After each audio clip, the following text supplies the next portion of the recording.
My mom wanted me to be a truck driver because that would mean I would make $24,000 a year if I went to Truck Masters, and that would be twice what my father made. And she thought that would happen, but something inside of me said, I don't want to drive a truck. There's something else that matters more to me, and I decided I was not gonna go for money instead of passion. And the rewards have been pretty amazingly better than being a truck driver. It's not bad being a truck driver, it's just not what I was after. And I look back, and one of the things that helped me was my original teacher, Jim Rohn, who was a personal development speaker. I went to hear when I was 17. He said something the first time I heard him, and he said, you know, it's really simple. If you want life to change, you gotta change. If you want life to be better, you've gotta get better. It's the only way it happens. And luck will show up for people and it'll leave them. But if you're constantly improving who you are and what you give, game over. When people ask me, what does it take to be happy? I always tell them one word: progress. Progress equals happiness. Even if you're not where you want to be yet, if you're on the road, if you're improving, if you're making progress, you're gonna love it. You're gonna feel alive. On the other hand, it doesn't matter how successful you are, if you stop growing, you start dying inside. I've always had this belief: if you want to be successful at anything in life, never leave the sight of setting a goal without doing something that commits you to fulfillment. If you get, like, you're in state, right, when you do something. While you're in state, that's the time to commit yourself to something that makes you follow through.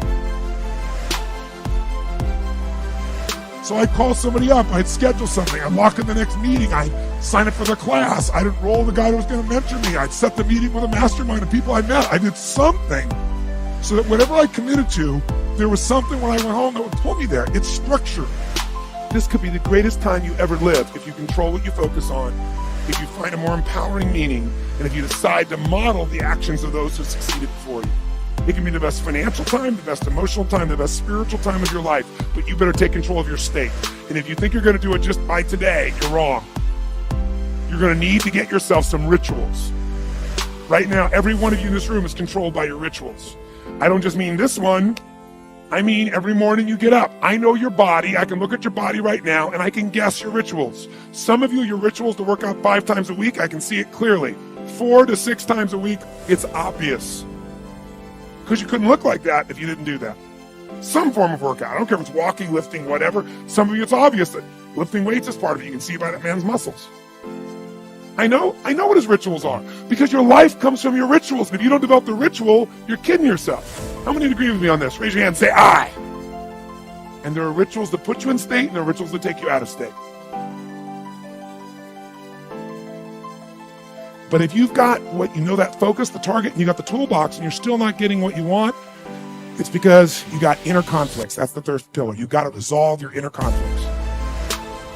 Because as I try to explain to you, 80% of success in anything is your psychology, and 20% is the mechanics. So those inner conflicts are when you take 2 steps forward and you pull 3 steps back, right?